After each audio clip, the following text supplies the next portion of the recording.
There you go. Okay, so welcome everybody, and a special welcome to Jeff Fair, author Jeff Fair, author of this fantastic book, In Wild Trust, which is, I think, maybe the fourth or fifth book that we've read for the Fat Bear Book Club. You will recall that we met with Jeff in the fall when we first started reading this book, and Jeff right off the bat had volunteered very generously to meet with us not just once, but twice, once at the beginning of our conversation and once at the end when we had concluded the book. And I think, Jeff, that we appreciated that offer at the time, but we really appreciate it now, now that we've had a chance to read the book and kind of synthesize the book. I had thought that I might start with a couple of questions, but I also feel like you guys are ready to jump in. Should I go first, or do we want to just open it up to questions and comments for Jeff? Okay, people are pointing at me.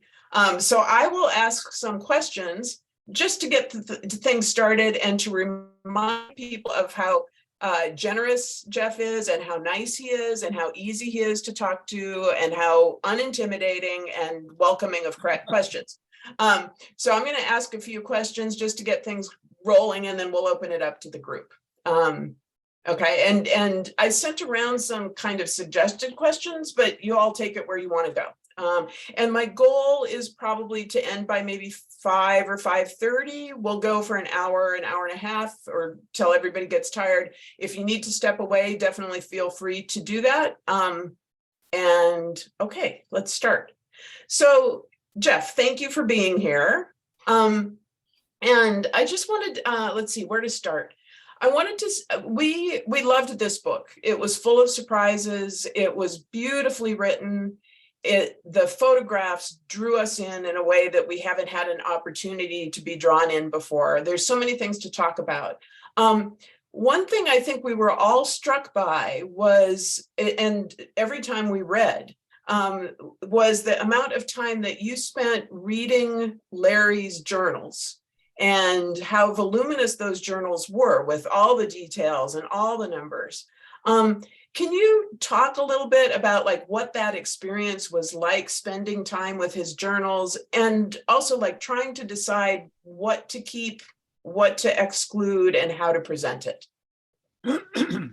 Well, once I realized how much there was there, I decided that I would just read through it the first time, page by page. And by the end of that, that took a winter basically, because I was trying to mark where there were good stories, but there were so many good stories. So then I tried to pick a thread of how to approach this, because it would be encyclopedic otherwise. And I came up with how Larry learned from the bears and what he learned and how he put that to such good work. And then I went back through with colored stickies and went through the whole thing again. I mean, all of his journals, and picked out about 4,000 stories, and then winnowed it down to, you know, just a few, which follow the theme of In Wild Trust and the trust with the bears, the ecological trust and behavioral trust that we have with those bears. So 4,000 stories, but I have to pick up on your theme of In Wild Trust. How did that come to you? How did that rise to the top?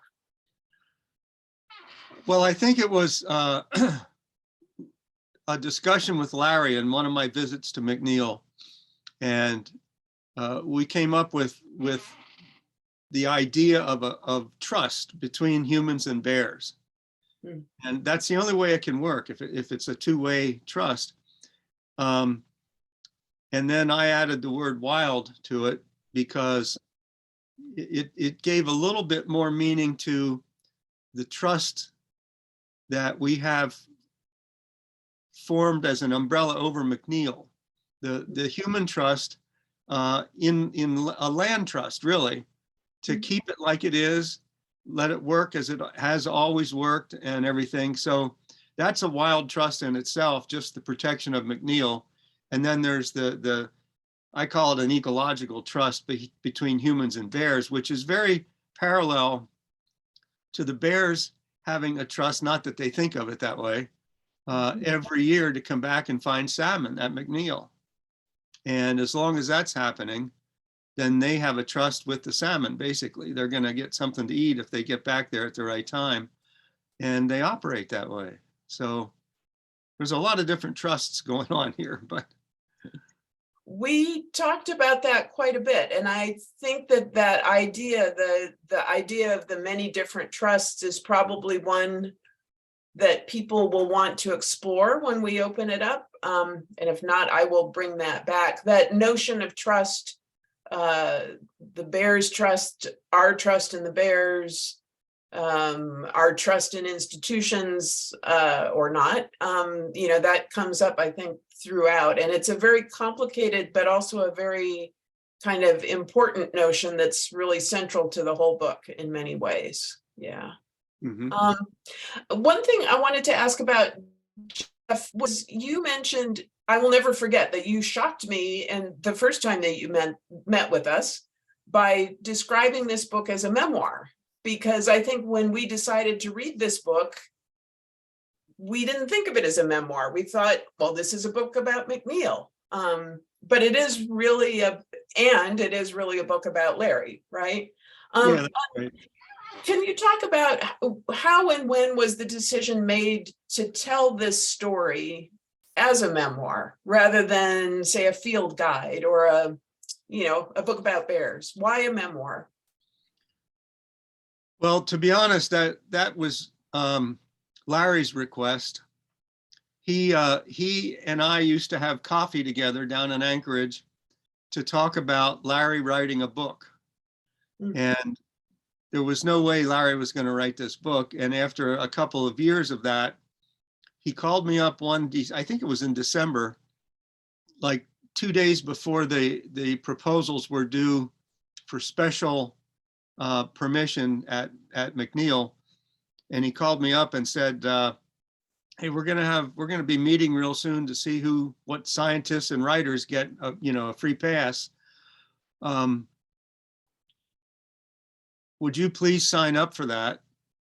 And I forget what year that was, but anyway, please sign up for that. And then I'm going to tell them that you're going to write my life history at McNeil. And I said, oh, I am. And he says, yeah, I'm hoping you will. And I said, I'd be honored. And that was it. But Larry wanted something to hand off to his daughter and the rest of his family, so that they would better understand what he was doing and how important it was. And so I was telling Larry's story, and that's why it's in the subtitle to the book. I wanted to tell Larry's story, and I realized that he had not only a story about the bears, but he had grown with the story by being there for 30 years. And I could follow both his methodology and his learning process up through 30 plus years, and at the same time be describing his life and McNeil. And forgive me for not knowing this. Had you written memoirs before? I always think of you as kind of a wildlife writer rather than a biographer. Well, when you're writing about Larry, you're a wildlife writer and a memoirist, I guess. Fair enough. And what were I feel like you and Larry kind of in some ways maybe share a brain, right? And I know you said that you share a sense of humor. What were the challenges of writing his biography? Oh, just getting it down to a single thread that would run through it, which is the wild trust, basically. I don't know. I think that the most difficult part was to get through his journals twice and have an idea of how to tell the story of his 30 years plus at McNeil. But once that was in place, I can't say it was easy, but it was doable. Did you share the book with him? To what extent did you share the book with him before it was published? Oh, I sent his wife, Colleen, is also a really good editor and thoughtful person. So I would send them chapter by chapter as I wrote it for their comments.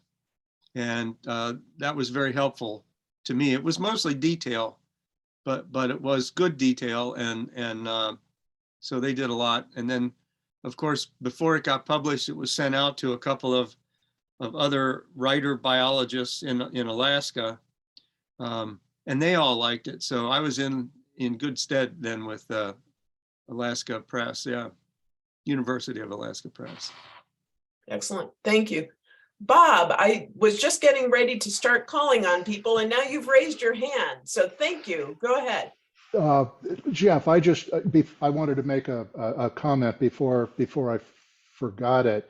You know, in your acknowledgments section in the very front of the book, where you touched on that, how Colleen would, you know, review, you know, should transcribe his I don't know, notes and then review your drafts.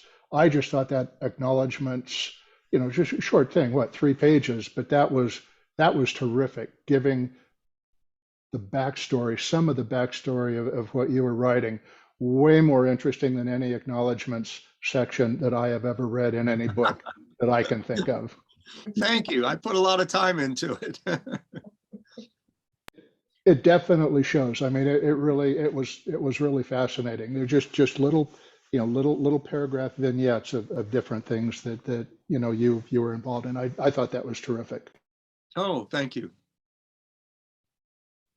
All right, so Bob has broken the ice here by going first. Are there other people who would like to jump in with questions or comments for Jeff?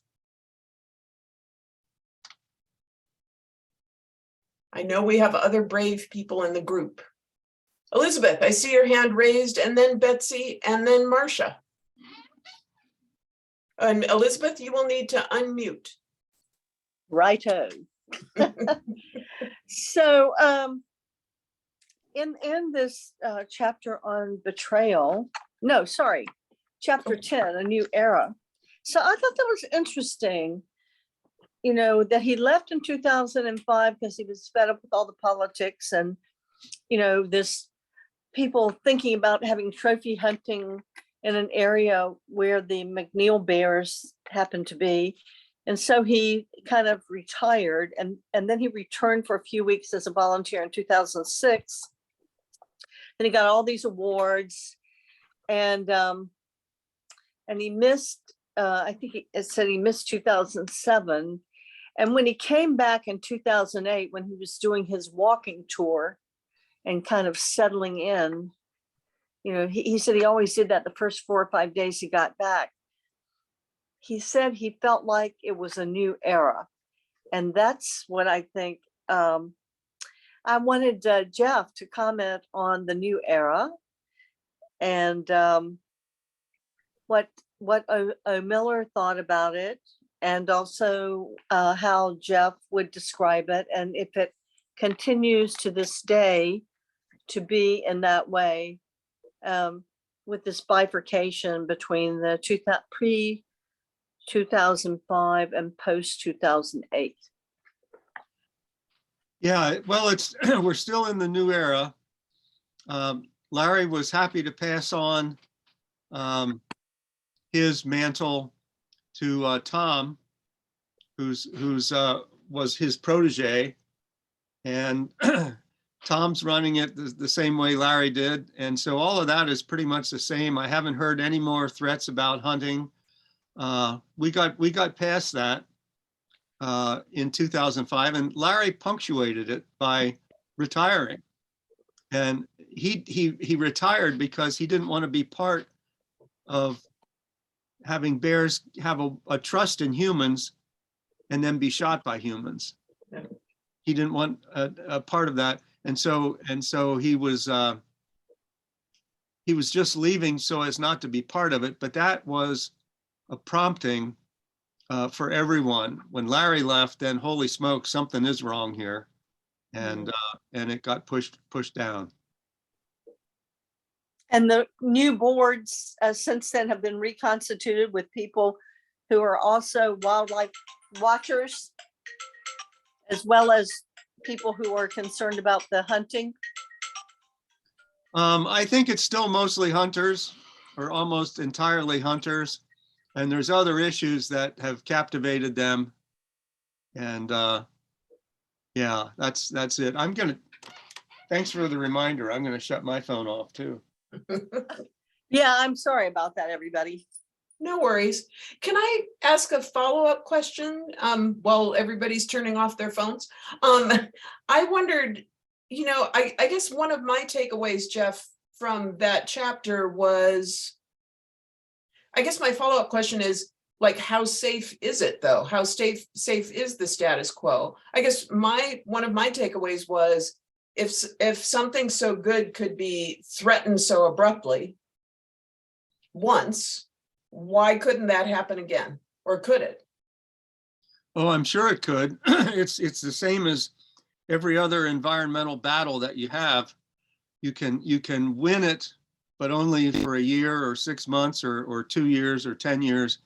And then it gets threatened again. But if you lose it once, you lose it forever, or at least in our lifetimes.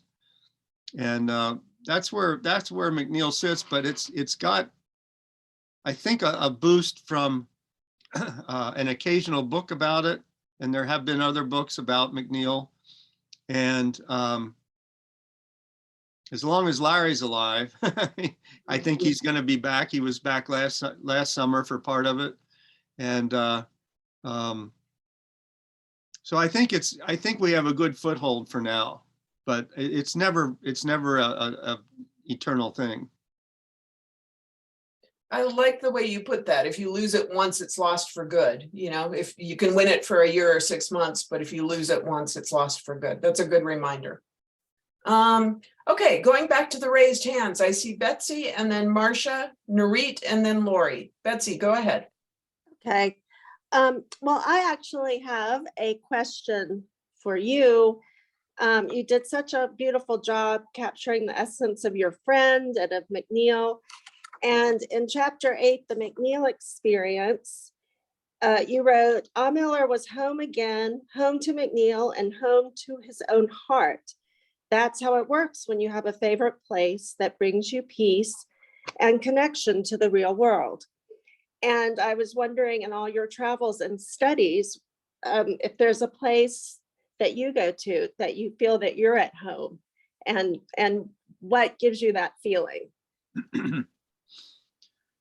There are several places. I forget what year this is for me as a biologist, but it's like 46 years now.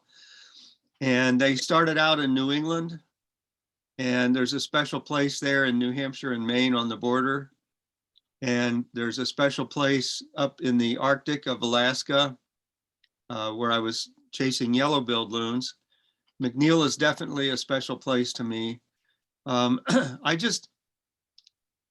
It's funny because I've had consults with my closer friends about where home is and when you have it. Mm-hmm. And one of the ways that a couple of them described it to me is that I'm more the itinerant. I've bounced around, although I've been in Alaska now for 30 years, but I've bounced around across the continent in the northern hemisphere, and I just I don't have a single home that my heart is in. Part of me is buried in each of those places, and what my friends were telling me was that most of them have stayed home in one place or another. Larry spent over 40 years now at McNeil, off and on, and volunteering after he was paid. But I bounced around, and Larry had a home, and other people like in New England that live on the lake that is my special place back there. Mm-hmm. They have one home, and they say, Jeff, we can live through what you're doing vicariously with you. And we get to see McNeil, and we get to see the Arctic, and we get to see Lake Bagog and Maine and New Hampshire, but we get to stay home and do it. And you're the one traveling around with basically like a radio guy with a microphone. But anyway, that's how I look at it. Okay, that's wonderful. I think that's a real gift. It certainly is for me. And for us too, I think. Thank you. Marcia, go ahead.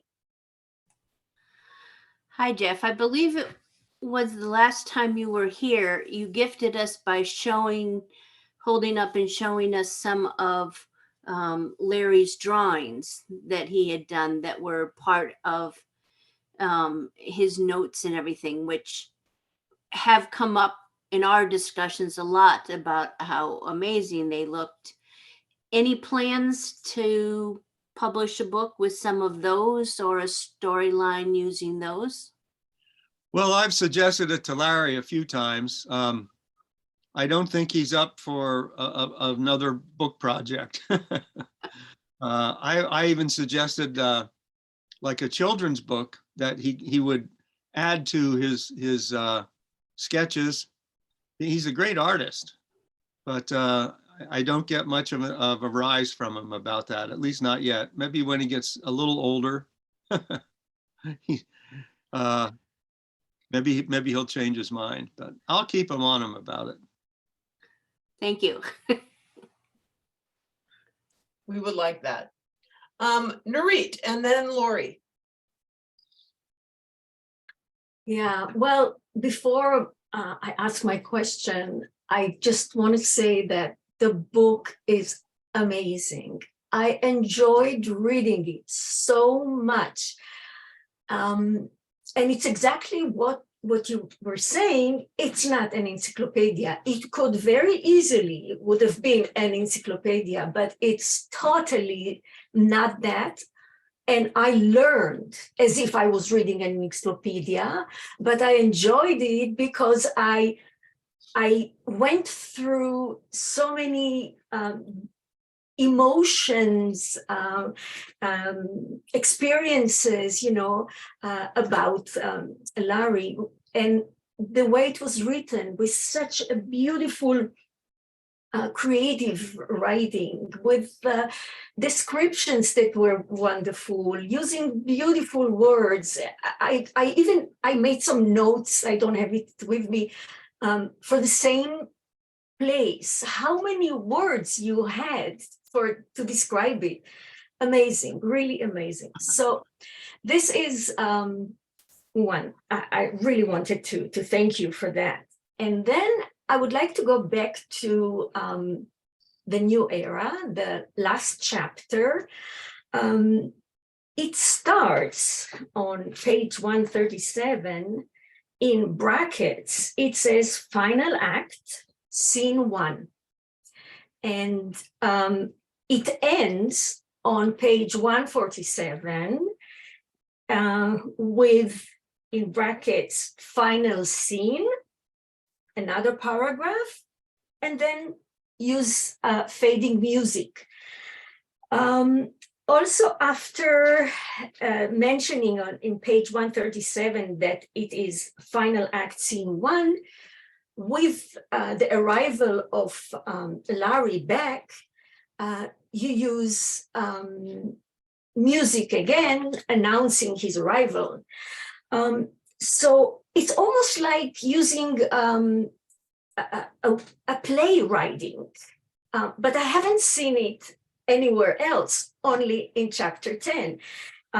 It is final act, but there is no first or second. There are no acts anywhere else in the book.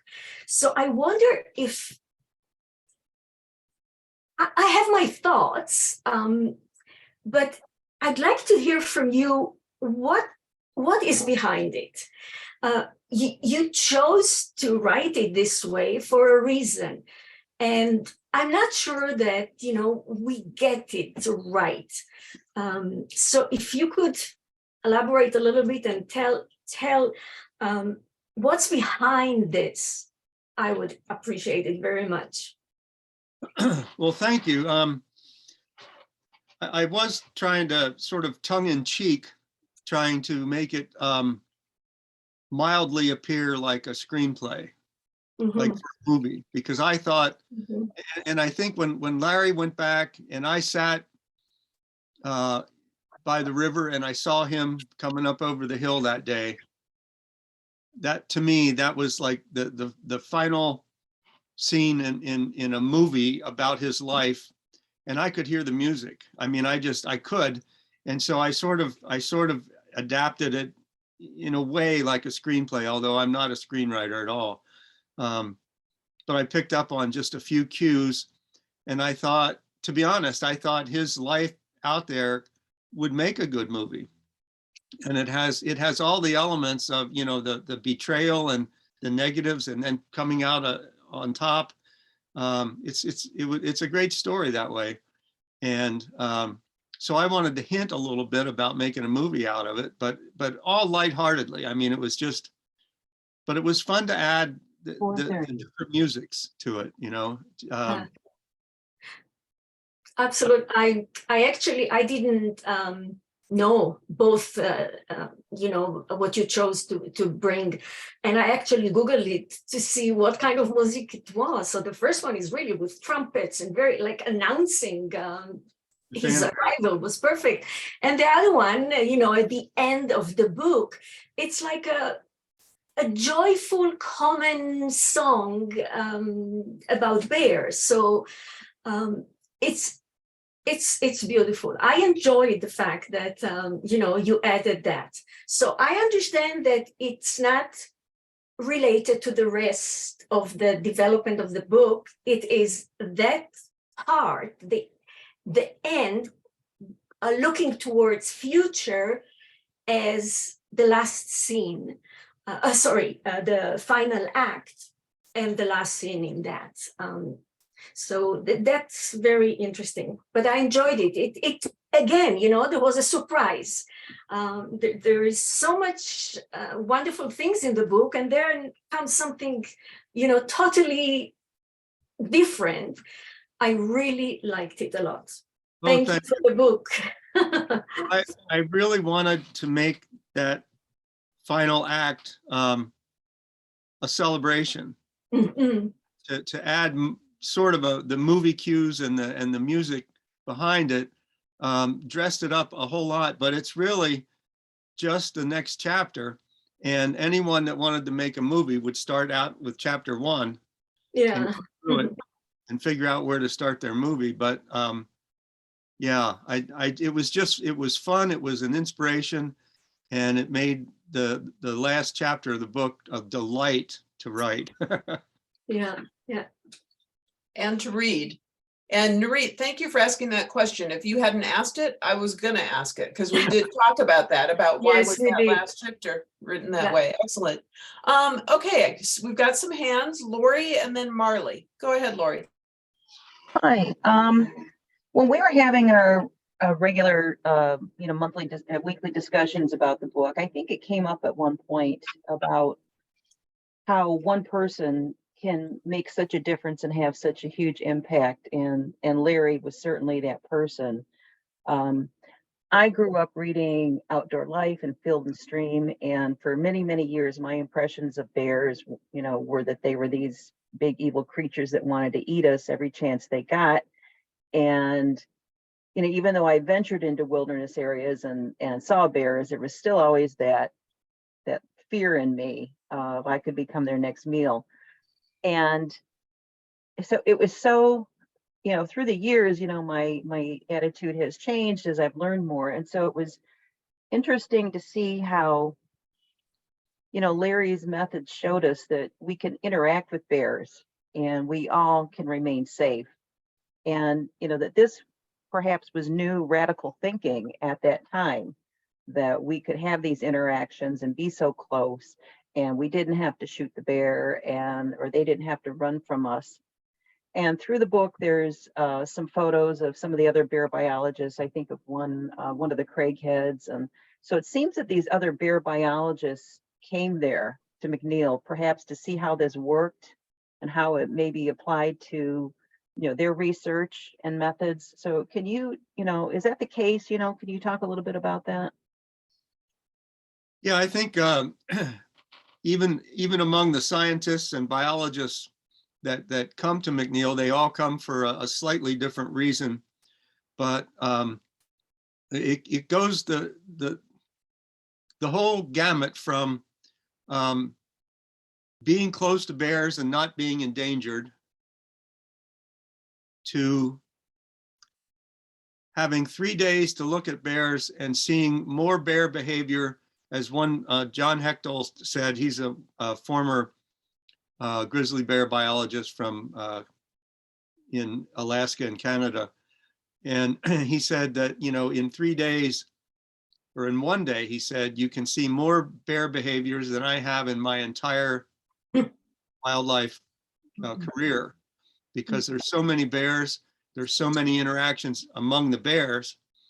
And but it's unusual because they don't typically come together in hordes of 10 or let alone 72. But that happens at McNeil, and it's a place that it is safer because they have lots of food around them. But even when they don't have a good fishing day, they don't come after humans. So it's a range of things, of reasons to be there among the scientists as well. And some of them just are looking for a more intimate view of brown bears, and they get it at McNeil. That's the cool part. They have that intimacy that they don't have everywhere. Thank you. Can I ask a follow-up to that? And Marley, I apologize. I'm going to steal a bit of your time. Those protocols that Larry kind of established at McNeil, and I think that those are in many ways the model, right, for what's happening at Brooks Camp, although Brooks Camp is a much wider scale. We talked a lot when we read the book about the fact that Larry came, and I think my question here is, are we oversimplifying? We talked a lot about the fact that Larry came into this kind of fresh with new eyes, and he was able to, we felt like he was able to see things and develop protocols that somebody who came in who had been trained might not have seen and might not have been open to. Is that fair, Jeff, or are we oversimplifying what happened at McNeil? Well, for one thing, it's hard to oversimplify something that is pretty simple. And Larry's approach was that I think I wrote in there somewhere that Larry never had a wildlife course in his life. He was never called a scientist. He was never called a biologist or a bear biologist. He was the manager of McNeil. I mean, that's his state reputation and the title of his job. But he did come to it in innocence, as you're saying, but also with an artist's view of things. And I have argued with people. There are some people that would be willing to argue this till their death, but wildlife study, wildlife management, wildlife biology is dependent upon a bit of creative energy in the biologist.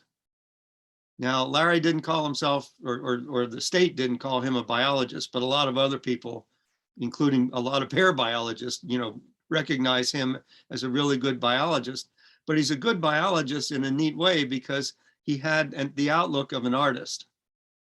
And he recognized certain details.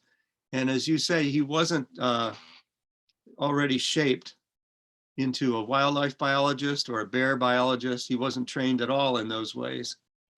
He wanted to get into the back of beyond. That's why he came to Alaska, and he wanted to get into the back of beyond and live that life and be alone a lot in big places.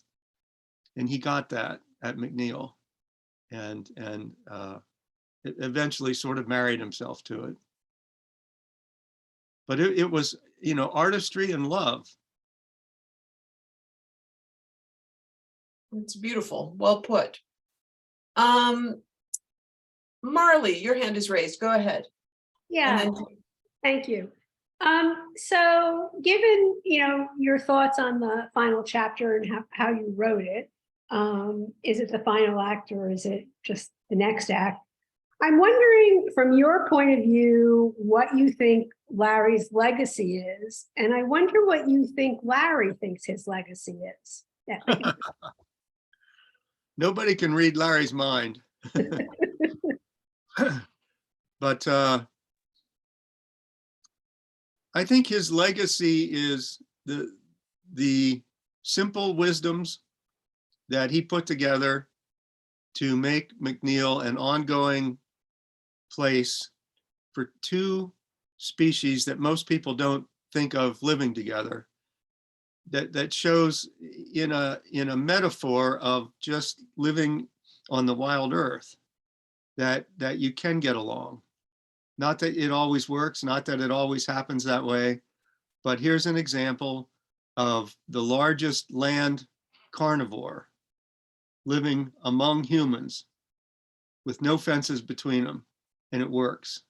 And if that can work, there's a heck of a lot of other easier, less threatening to most people, combinations of humans with the wild world. This is a good metaphor of getting along with the wilderness.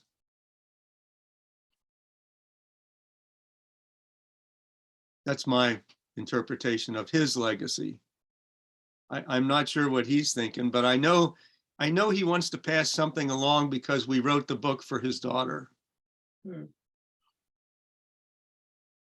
But he doesn't like a lot of attention.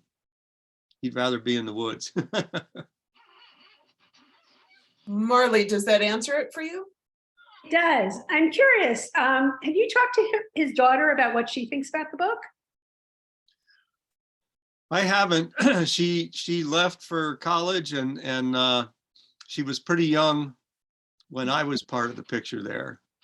And she was still just a kid. And I don't think she realized back then how prominent this would stand in her life and her memory.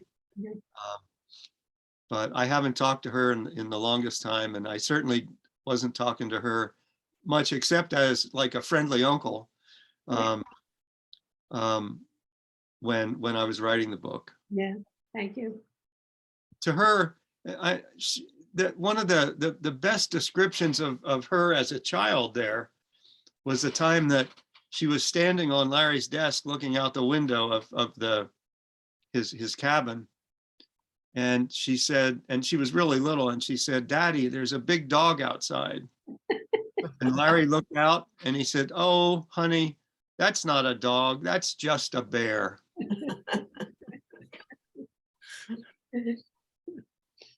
That's great. Kara, I think, oh, Marley, did I cut you off? No. Okay, Kara, I think you're up next, then Elizabeth. Jeff, I just wanted to thank you so much. This book, I read it once and I've reread some of it in preparation for today. It's just a beautifully written book. I love the pictures that you included, that probably Larry took a lot of them. And I just had a few things to say about some of those pictures. Of course, I love the bear footprints. That just spoke to me. The bear and the human footprints together, that spoke to me as part of the wild trust that the bears and the humans came together to have. Yes. But also there were a few things that came along and it made me rewatch and rethink a few things. The picture of the bear with the collar, whose name is Ears. I actually watched a program that they had from a winter series from the Alaska Fish and Game, and that bear was still seen. That picture was taken in 2000, and that bear was still seen in like 2021. So that bear was still around without a collar at that point. And that was just special to me. It brought a connection that the bears go on. And so I love that, there's stories of the bears included with the stories of Larry, and it shows the life of the bears.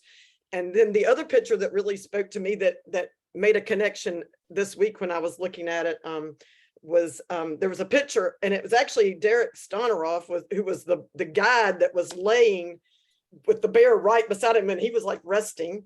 And we were recognized in this group that Derek has written a new book.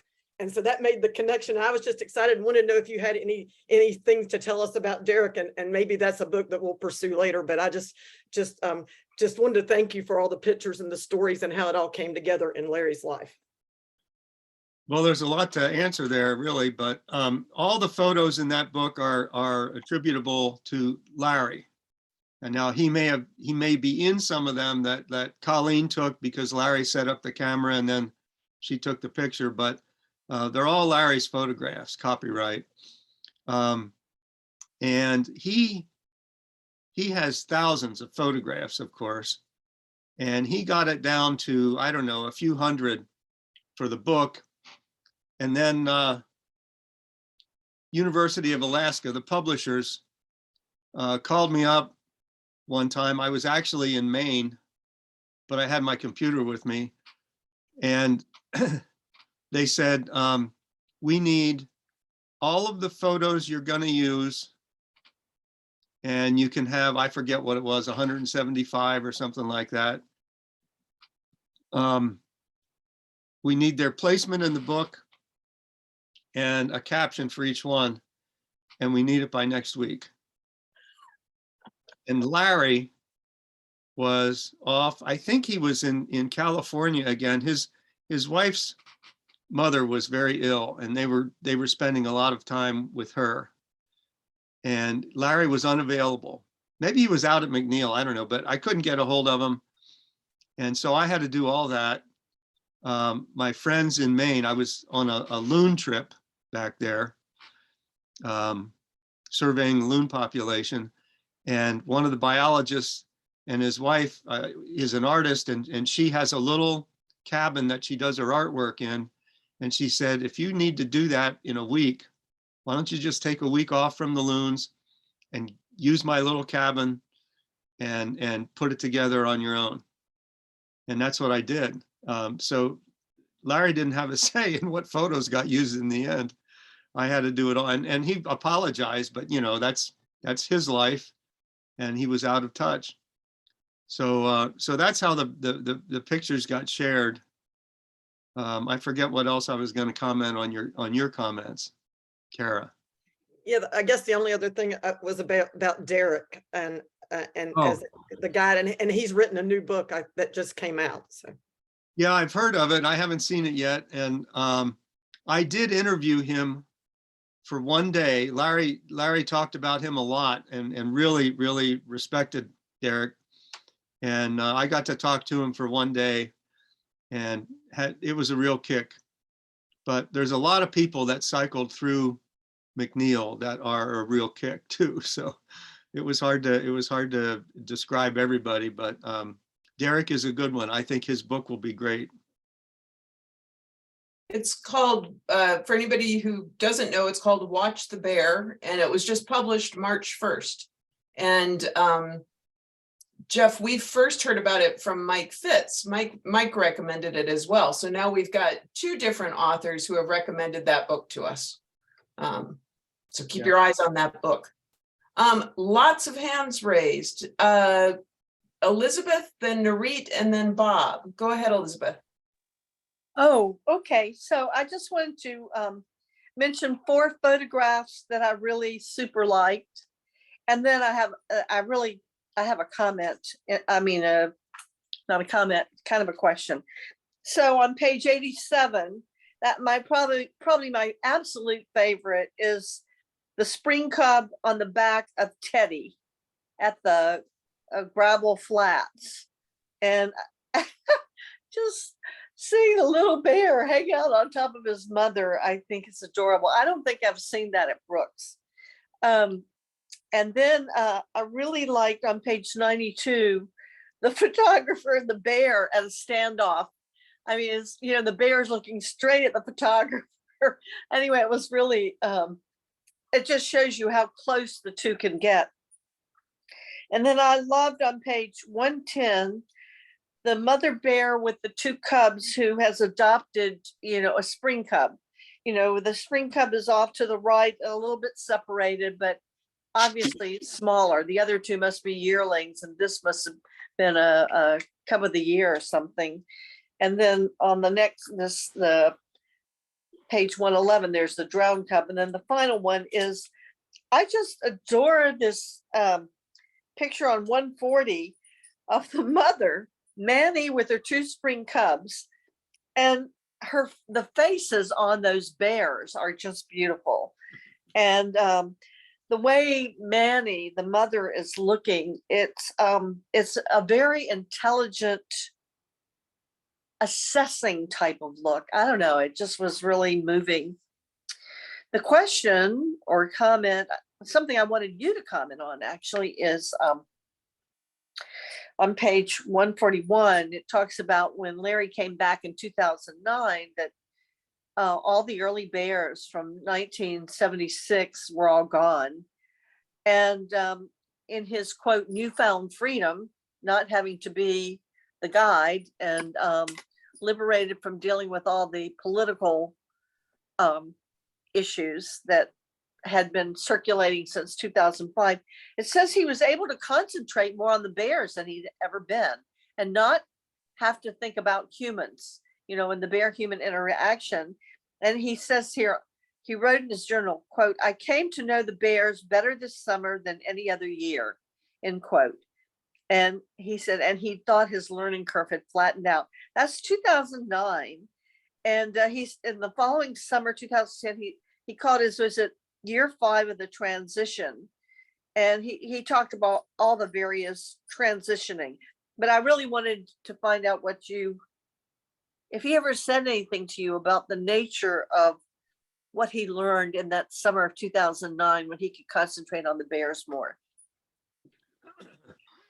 He did talk about it to me, and basically it was just a refining year for him to suddenly not have to worry about the humans or the safety or anything else. He was just there to see the bears and then answer questions, of course.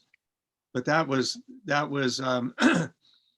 it was just impressive to him how much he had missed in the past. But if you added all those other years up, I mean, he's still the wizard out there. And yeah. Was there any one particular like incident or a couple of incidents that kind of was an aha moment for him that he had probably seen before but not focused on it? Well, there may have been, and I never heard him talk about anything specific like that. It was more just that he was in closer company with the bears than he could be as the director there. And yeah, I think that's what was emphatic in his life, was just being in closer company, more constant through a summer with the bears. Yeah. Mm-hmm. Just a closer walk with bears, so to speak. There you go. Thank you. Nurit, then Bob, then Kara, and then I have a question for the group. Brace yourselves. Just to follow up, you know, with the topic of the photographs, I was amazed by the photo that is on page 91, which is the bears' tracks on the mud. And there is this one photo, and the caption for that one is McNeil traffic at low tide. Brown bear tracks here range from the size of coffee saucers to dinner platters. Then, and this is in the chapter that is called, I think, At the Falls. So description of McNeil in general, and that's what it is. Bears just exist there. And then at the end of chapter, The Betrayal, on page 135, there is another photo of footprints in the mud. There's no caption for this one. And I don't know, maybe I should show it if, I don't know if you can see it. I don't know if you can see it good, but maybe. Yes. Anyway, it is human tracks and a bear track coming from separate places, coming together, crossing each other, and then separating again. So that was interesting because the chapter was about betrayal. So there we go. We came to a point where there was trust. And that's how I interpret it. And I would like to know if I interpret it right, according to you. And then having the trust, and then the betrayal caused them to separate kind of again. And then at the end of chapter 10, on page 145, it's not a photo, but it's a description after they came back, the whole family, him, his wife, the daughter, and when they were about to go back. So it says the three of them took long walks together down the beach and left their tracks, sometimes 2 sets, sometimes 3, together with the bears in the intertidal mud. So again, we have the mixture of tracks of humans and bears for the new era that will come. So I thought this was another beautiful thing, that there's so much you can dig out of this book. It's amazing. So did I interpret that correctly? Well, whatever interpretation that came to mind was correct. But yeah, that was the artist in me, and picking up sort of the theme of tracks being metaphors for the bears and the humans. And that last one where they just crisscross, I thought of that as telling the story of human bear intersections. Mm-hmm. And it's very simple. It was one bear and one human. And I thought it was meaningful that you would think of Larry as the one bear, as the one human, and who knows which bear from the tracks.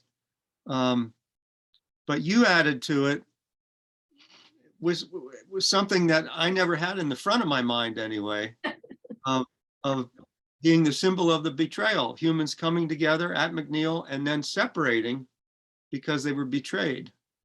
But then they all got back together anyway because For the new era, yeah. Yeah, that's interesting. Well, thank you.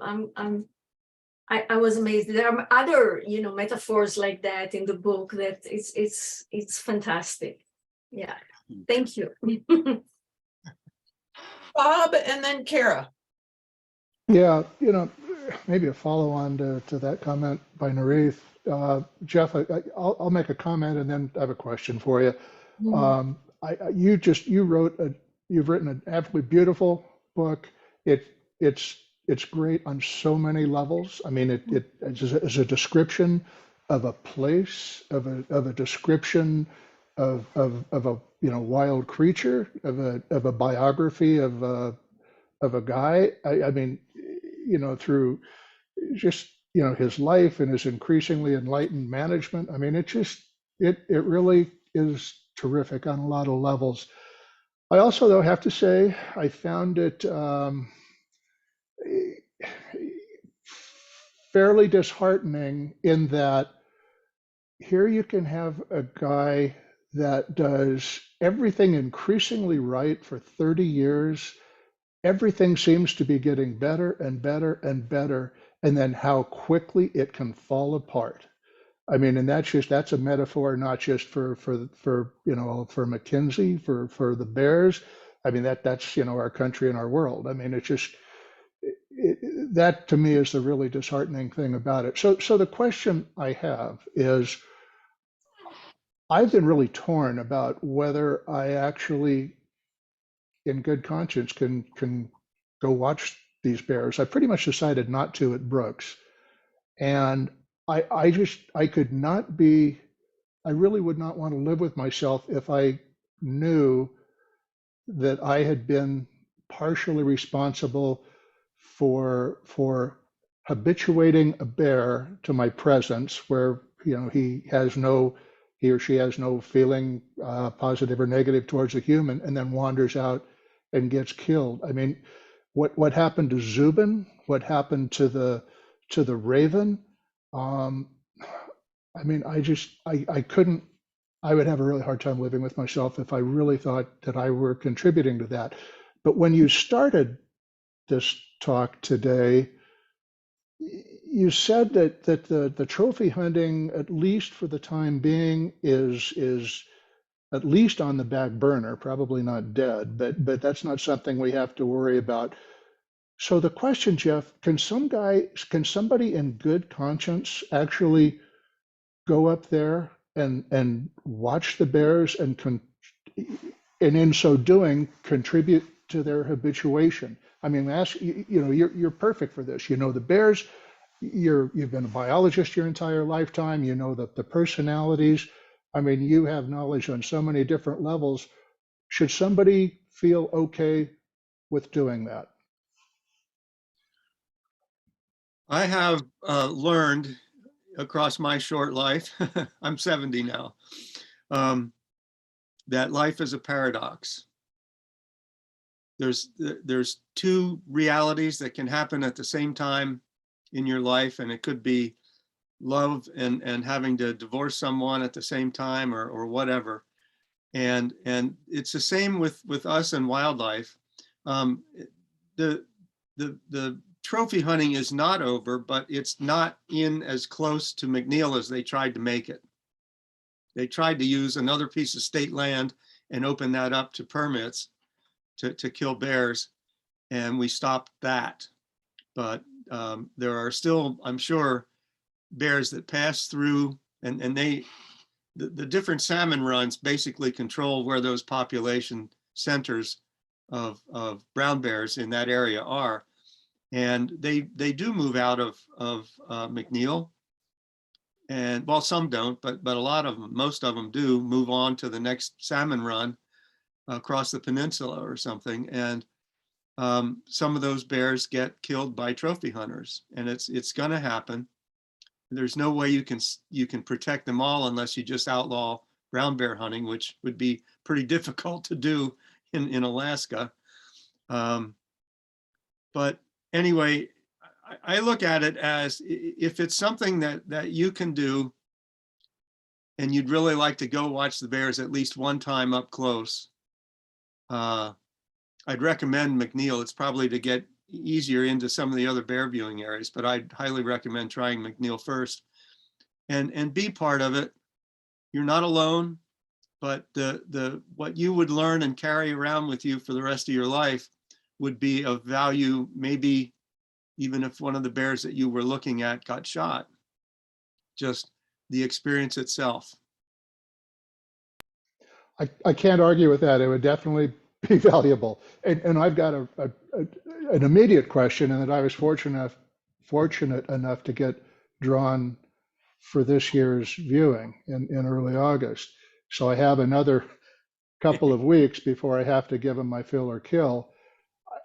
And like you, I mean, I'm past you. I'm going to be 74 by the time I'd be up there. So I don't know how many more times I could realistically expect to go up there, but I think I can still handle it. Having said that, if I just remotely thought I were going to be responsible for something like, Zubin's fate, I mean, as much as I want to see those bears, it wouldn't be worth it. But I'm going to think about what you said. I've got another week or two to decide.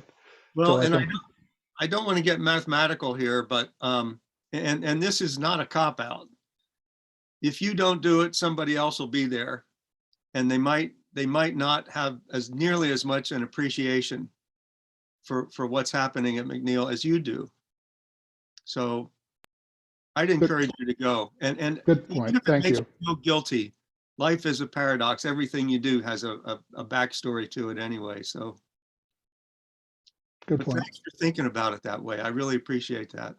Well, Valuable. thank you for your advice, Jeff. That helps. That helps a lot. I just want to pause here because, Bob, I feel like you asked a really important question. This question around responsible viewing, responsible visitation. This is something we've been talking about since the club was started 2 years ago. Oh, almost exactly 2 years ago. And I feel like we all wrestle with this, right? Because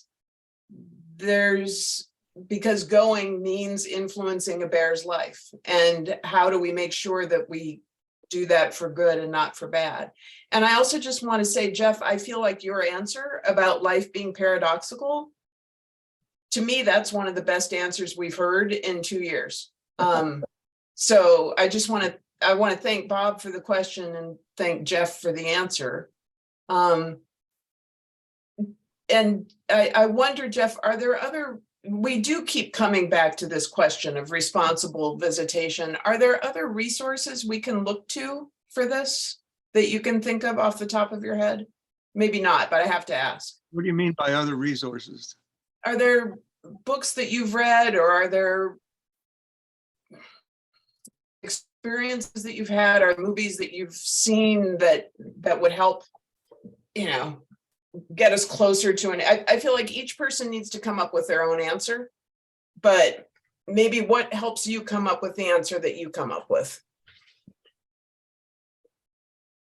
Well, there's nothing beats reality when you're trying to learn about something or just get an idea about something. And most of the movies about bears or that include bears are really fake. Ridiculous, family, like mom and dad stay there all the time with the little cub, and they splice things together better than what's his name on Fox News. But anyway, I can't think of course, my treatise is in Wild Trust, and that's what I learned from Larry and what I learned on my own out there just by observing myself. And I can't think of another place that would be better. I mean, even Brooks is nice, but it's not the same as McNeil. You're not in with the bears as much, and they get chased, and people are after them. And at McNeil, you've got at least 2 guides with you every time you go out. And if anyone makes the wrong move, they get chastised for it, or at least tugged back in. And I just don't see that. The other thing is that Larry's one of his golden rules is, we don't want to change the bear's behavior. If we change the bear's behavior, we failed.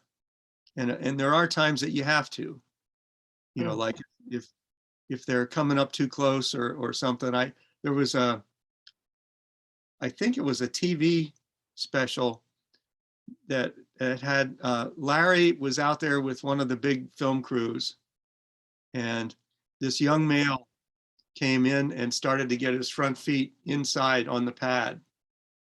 And he was still coming. And Larry tossed just a regular little clipboard at the bear's face. And the bear sort of woke up and backed off. And that was changing their behavior, but in a good way. But I can't give you another resource or even another better place to go see brown bears. And I like that In Wild Trust is your treatise. Bob, if you do go, you can tell us about it when you come back, thus lowering your footprint. That's Something another to think about. another positive towards my decision. Thanks, Stacy. Kara, and then I am going to pose a question for discussion among the group. Kara, go ahead. Yes, Jeff, I was just thinking, you told so many wonderful stories from Larry's, from his journals and from his stories there, but you visited there, and I would like to know what your most memorable moment from visiting there would be, just to share us just personally. You know, it's funny, I've never been asked that. And I think the most poignant memory I have was one time when I snuck, well, a bunch of us got together in Larry's cabin, and we were chatting and hooting and hurrahing until around 11 or 11:30. And then everybody decided they better go to bed. But I went out of his cabin and I turned right and I went down to the ocean. And everything was quiet. There wasn't much wind or waves or anything else. And in the darkness, I could hear the bears squabbling over fish up at the falls. And it was a long distance away, but it was almost like I was spying on them from afar, and just hearing them across the wilderness just provided a rare experience that you rarely have, because they don't let you out after dark at McNeil. You have to sneak. Don't do it. So there's some other questions, but I want to kind of get this out there for people to think about and talk about. Jeff, when you met with us the first time, I think that you began the conversation by asking us a question, which was, so wait, all you guys ever do is talk about books about fat bears. And you seemed kind of skeptical that was like enough to build a book group around. But in fact, we've been doing that for 2 years and we're still going strong, and we have lots of books left to read. So, so I want to ask this question while Jeff is in the room. And this is kind of a question for the group. I'm curious so we've read Mike Fitz's Bears of Brooks Falls, and then we read Sherry Simpson's Dominion of Bears. And then we read One of Us by Barry Gilbert, a biologist's walk among bears. And we read Teresa's book about a guide to the Bears of Brooks Falls. I feel like I'm missing something.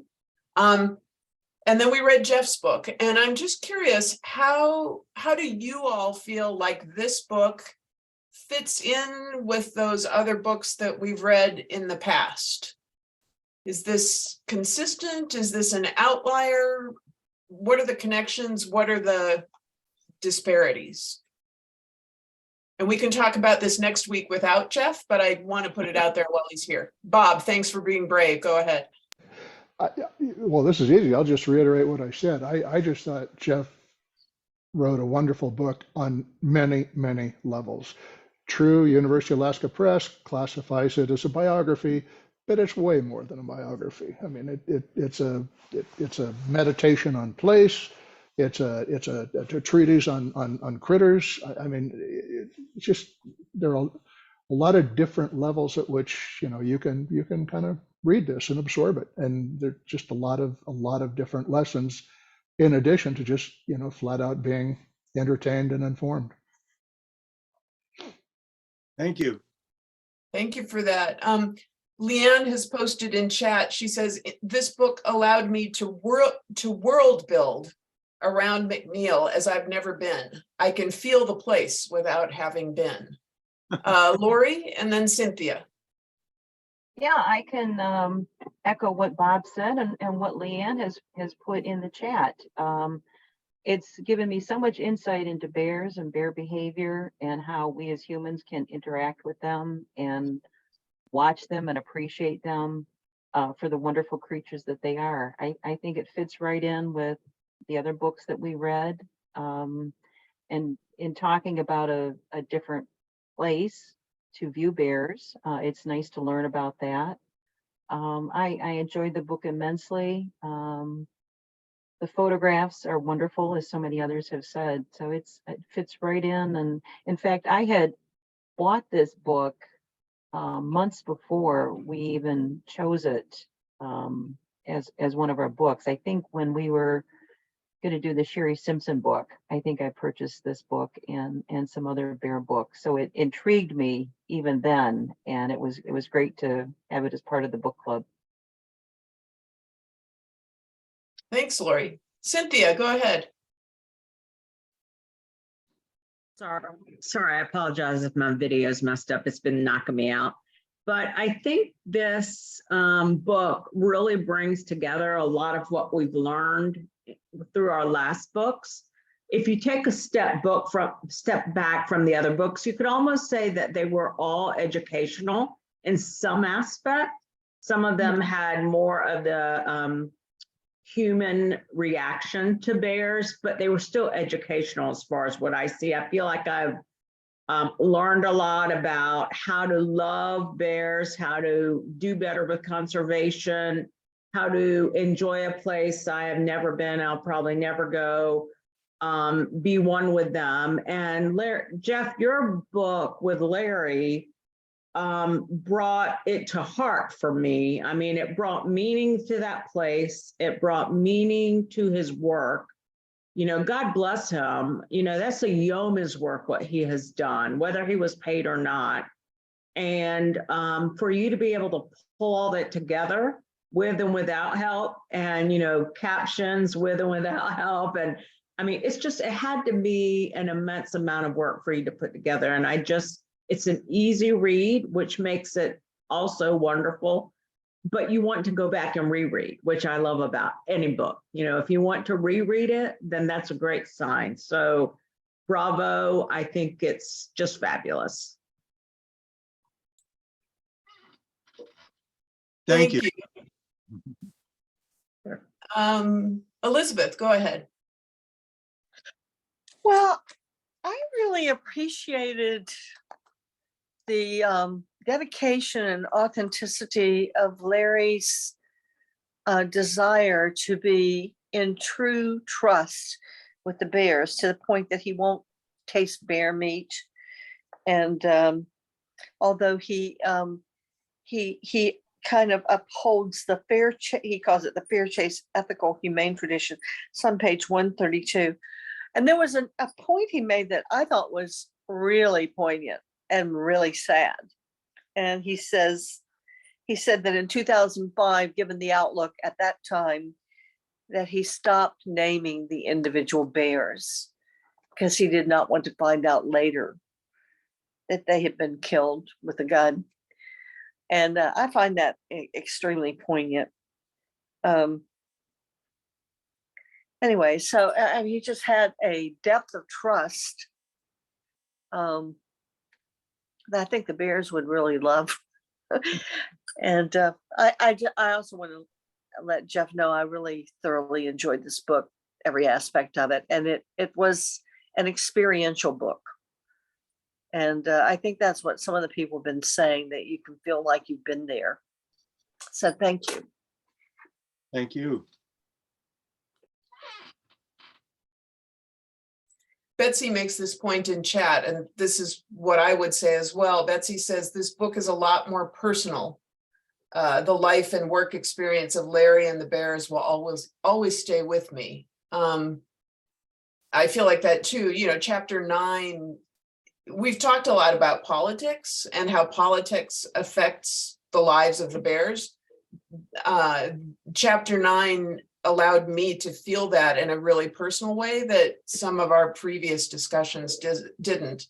And Jeff, you will appreciate that we had a number of conversations about genre with this book. Was it a memoir? Was it, you know, what was it? Kara posts in chat, she says, and I think this is a point that others made in our discussion. She says, I feel like this book is Larry's love story with the bears and with McNeil. So I also, so thank you all for being brave about that. Jeff, I wanted to ask you, just because it's 5:18, we're kind of coming up on the end of this. I have a couple more questions that I wanted to ask you. I wanted to ask specifically about the epilogue and the list of goals that you and Larry drew up for McNeil, and kind of, for keeping McNeil the same and safe. And I guess we wondered, like, to what extent are those goals, to what extent do you feel like those goals are have been embraced?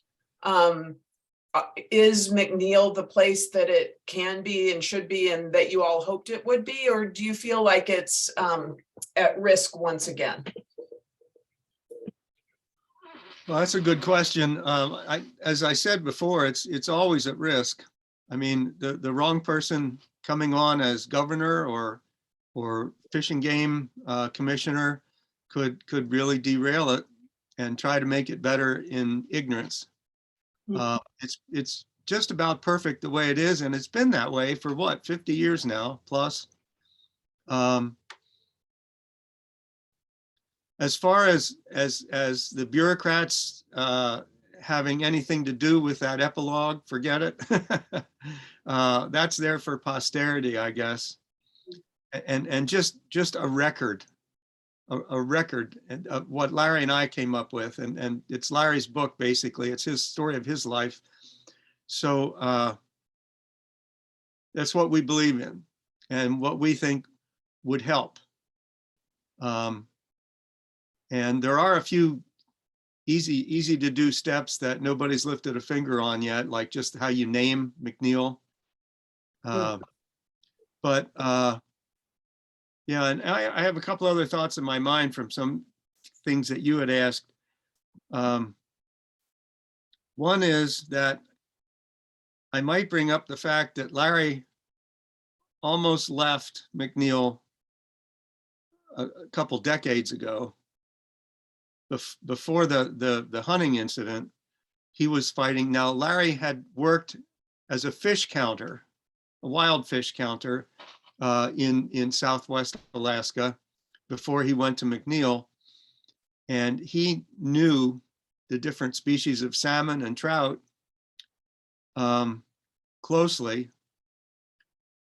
And when the fisheries people, commercial fisheries, in fish and game were allowing too much of a harvest at McNeil, it was cutting down on the bear's food.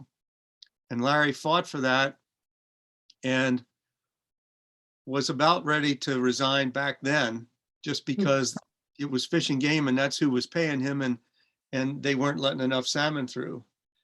And somehow he got him to change that, or somebody else recognized it and changed it. But he stopped writing a journal for a year, and he stopped naming bears just because he was getting ready to go, and then they fixed it. But his protest, was a political one, basically, over who has the structure. And the law that set up McNeil says that the first thing is that you have to keep the number of bears. And they were breaking that law. And of course, like everything else, if you're a politician or a higher up on a fish and game ladder, you can get away with it for a while, but after a while, somebody pulls the string. And I guess that happened. But anyway, Larry did that. And when you ask about, is McNeil sort of a general story on brown bears, or is it an outlier? It's both, because at McNeil, you can see all these bear behaviors, and they're brown bears when they're at McNeil, and they're brown bears when they're not. So, you learn generally about brown bears, but in an area where there's so many of them and everything, it is an outlier, but it's like the top of the mountain for those lessons. And so it's both a general brown bear dissertation, and at the same time, it's from an outlier, because there are no other places like McNeil. That's brilliant. We talked a lot about to what extent is it idyllic versus realistic, but maybe in a place like McNeil, it's both, you Yeah, know? paradox. Yeah. That's a good word for us to keep in mind. Lori, I see your hand raised. Go ahead. Yeah, that last, comment, Jeff, made me think. So if someone were to go to say any salmon stream somewhere in Alaska, hiked in, flew in, whatever, got there, and there's bears there, could they expect to have a safe experience around the bears, do you think? Or, might their tent get ripped into, or they might get chased or something like that? Do you think that this could apply anywhere in Alaska or British Columbia when it comes to brown bears? I think that the lessons that Larry can teach or could teach all apply, but in different ways. And there's a whole lot of different bear behavior on a small stream with a few salmon in it somewhere in British Columbia than there is at McNeil, when you have up to 70 some bears at a time at the falls, and there's tens of thousands of salmon swimming around their feet. Every place is a little different, but you can apply the same rules. It's just if you're experienced enough to know how to apply them and how to behave as a human. That's why we have people like Larry and Tom at McNeil, because they make sure that the humans behave. And, I mean, people like Timothy Treadwell put up, after all those years he spent around brown bears, put up his tent in the wrong place on a bear trail in an area where he didn't know the bears. And he got killed, and so did his girlfriend. And there's always a might be when you're dealing with bears, but there's a might be when you get in your car or in a jet. There's all might be's to us. There's no perfect, safe life.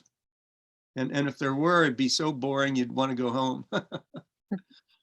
So Also, just a couple of things on the proposals in the epilogue, and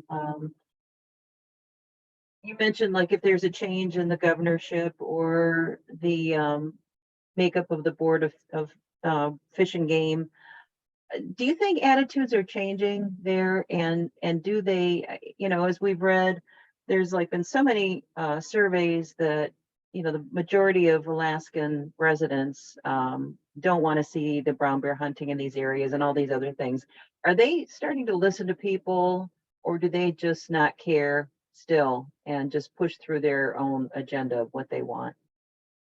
well, I've been away from McNeil now for a number of years, and I haven't seen much of Larry. I do see Tom once in a while, and Tom's boss just retired. There's changes all the time, and I haven't followed them, so I'm not sure exactly if there's any new issues. Maybe Derek's book will attack that. I'm just saying in general that the change in personnel can be a major change in philosophy. And if they change the philosophy of McNeil very much at all, it's going to ruin it. But most of those people don't see it that way. So it's just, you got to be careful and keep informing them, and make a stink about it if they're doing something, really erroneous to McNeil. So the current sanctuary manager there is continuing Larry's legacy and rules and beliefs about it the way he had. Yes. That's good. As far as I know, and I know the guy, and I think he's still working there, and I think he's definitely Larry's protege. That's the one that Larry wanted to be there, and he knows the rules. He treats them a little differently, as Larry says, but he follows the same precepts that Larry established, and basically has just done a great job. I hope he stays there forever. Good to know. I like the idea of McNeil forever. I also would like to apologize that tearing paper you heard was me. I was writing a note about life is paradox, which I had to put in the front of the book, and I had to tear out a piece of paper to do it. So I apologize for that. Janice, I always love hearing your comments from Alaska. So tell us something from Alaska that will make us feel good. Go ahead.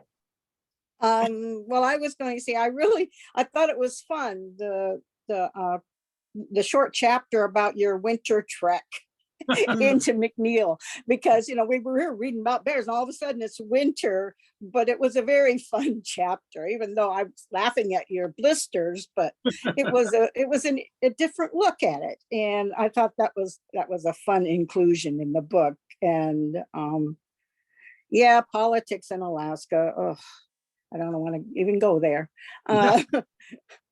But yeah, this book was amazing. And I had never really thought about McNeil much. So this was really an eye opener and an inside look and a very intimate look at Larry's life and what he does there and what he believes. And very well, easily read, very well written. I thoroughly enjoyed it. I'm glad you did. Thank you. I want to say one more thing about that winter trip. And someone earlier asked me about a particular memorable experience at McNeil. Well, there was one on that trip because it was in April, but it was really cold. And there was a brown bear way up on a mountain above the lake, one of the frozen lakes that we were skiing across, just coming out of its den. And you could actually see that it had come out just a few yards and then went back in because there was just brown mud coming out of the little hole in the snow.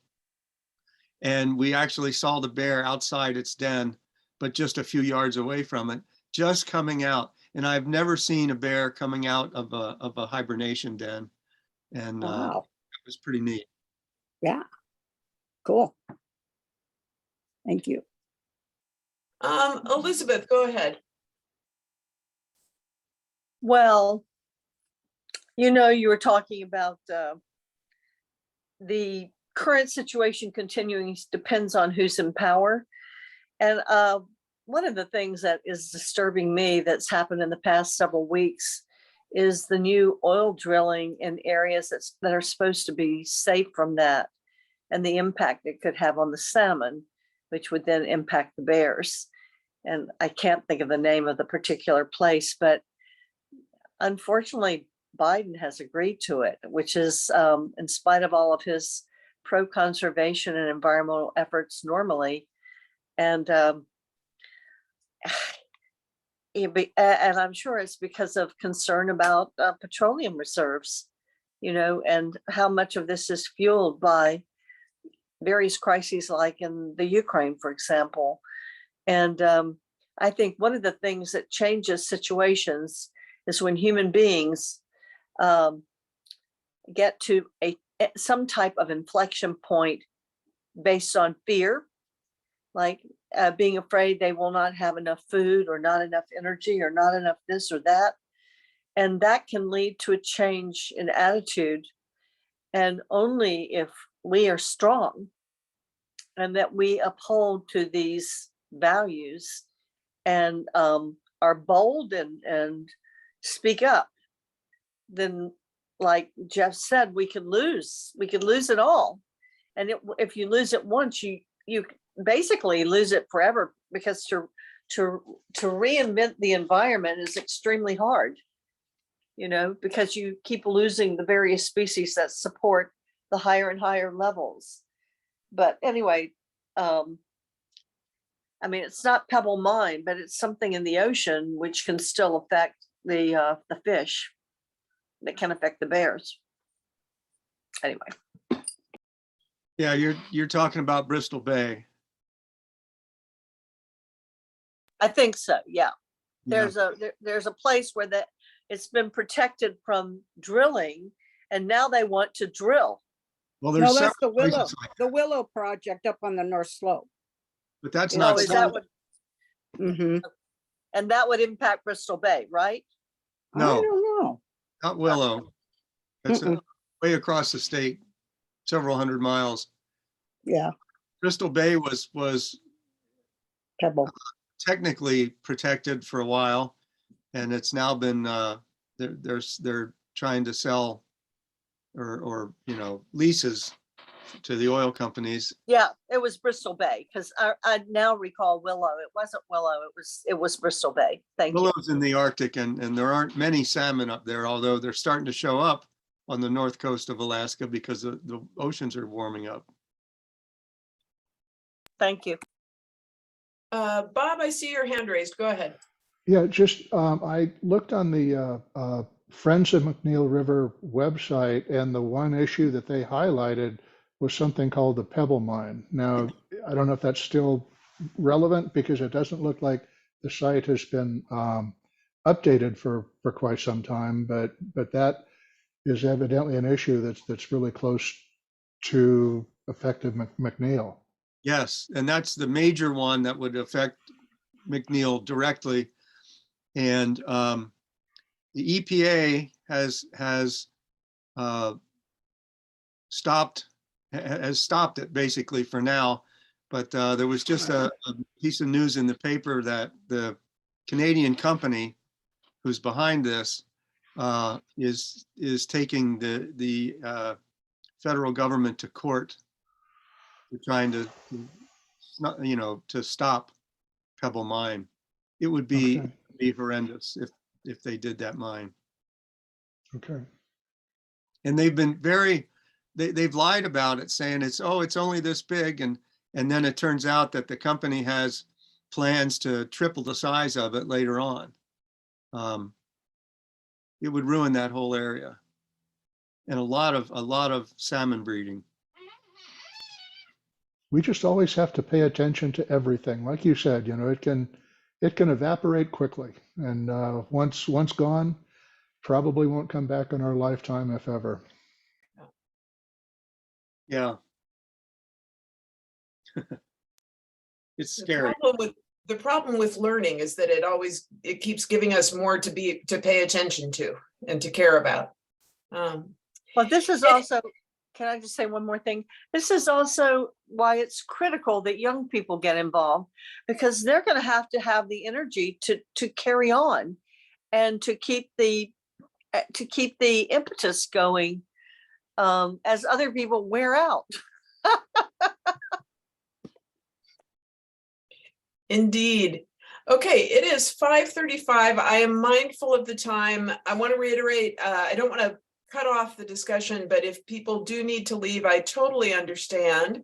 And I'll just do one last quick call for questions. Does anybody have more questions for Jeff? And Jeff, do you have any questions for the group before we end? No, just mostly thanks. This has been great. I've greatly enjoyed both of these meetings with you folks. And unfortunately, now I'm going to have to go back to work. Do you have time for two very quick questions from people? Yes. Yeah. Okay. All All right, Leanne, and then Naomi, and then we'll wrap up. Okay, go ahead, Leanne. I'll try and be brave. I put it in the comments, but I'll be brave. I love the book, but it's not specifically about the book. I just wondered about when bears are denning. Do they suffer problems with pressure sores or problems with the skin integrity? I know they move about, it's not true hibernation, but is there any consequences for so much amount of time lying in relation to skin integrity and pressure sores? I'm sorry, there's a ring in your voice, and I can't understand everything you say. Stacey might be able to ask it if you can't hear. I'll interpret. The question is a denning question, and the question is about do bears get any problems with pressure sores or other skin ailments from spending time in the den? No, and that's one reason that their muscles don't atrophy either. And it's something that the NASA biologists want to know for human space travel, if you can be suspended in suspended animation for a human, you'd get bed sores and everything else. How do the bears do this? And well, there's a whole lot of interesting things about hibernation. And, you know, in my old book, a long time ago, I wrote about black bears, and it's called The Great American Bear. Black bears are the only species of bear that actually evolved in North America. So I call it the Great American Bear. But I have a chapter in there about hibernation. And it's intriguing because a lot of people are saying, in fact, that the guy that was driving the bus this summer when I was in Denali said that bears don't really hibernate. And in my book, I say bears are the best hibernators because the bears go in and they can be in their dens for 9 months if they have enough fat on them, deliver cubs, and still come out alive and healthy. And the so-called true hibernators are typically like ground squirrels and woodchucks, and their body temperature goes down to almost freezing. But they get up every week or two and go eat a little bit and go pee. And the bears don't pee and the bears don't eat anything. They don't get up for up to 9 months. Tell me who's better. The bears don't lower their body temperature as much. And so that's why they say they're not true hibernators, but they're the best. Another book that we can add to our growing reading list. Leanne, does that answer your question? Okay, good. Naomi, go ahead. I see your hand raised. Yeah, a quick one. As you see, I've got my jacket on because my dog wants to go out. Thank you so much, Jeff. It was just, I love the book, and this was, it was wonderful having you here. Since people brought up threats to McNeil and to ecosystems and the environment, I just wanted to let people know that I'm interviewing Mike Fitz on Tuesday at 8 p.m. Eastern time about how we can fight to keep ecosystems healthy and how telling stories and interpretation can help do that. So I can put the link in the chat if you guys want to join. This is organized by my college's alumni group for climate action. So if any of you are interested in that, just thought I'd let you know. And thank you again, everyone. Naomi, it's not appearing in the chat. If you could double check. I'm just going to do that. Yeah, great. Thank you. Okay. Any other questions for Jeff? I would just like to close with thanks for Jeff. This was a lovely book. It is an important book. I think that this book surprised a lot of us and changed our opinions. Lori has raised her hand and she is going to add to my praise for this book. Lori, Yes. go ahead. Yes, I will. And I'm going to look up the black bear book. I live in Michigan and we have black bears here. And so I find them fascinating too. Just a little bit off topic. So your research is on loons. Are you going to write a book on loons? I have loons on my lake in northern Michigan and just love them. I don't think I'm going to write a book about loons because everybody else is writing a book about loons. So there's a lot of good books out there about loons. I may have some chapters or essays published in time about loons, but they'd be more specific and not just, not like in Wild Trust. Thank you for joining us today. It's been great. Thank you. Thank you for joining us twice. and join us again anytime. I think Derek Stoneroff is going to join us in a few weeks. So we'll make sure you get invited to that. But mostly thank you for this and for your generosity in talking with us and for helping to preserve McNeil as the very special place that it is and for increasing our awareness and understanding of bears. Thank you very much. Thank you. Thanks, everybody. Bye. Bye, everyone.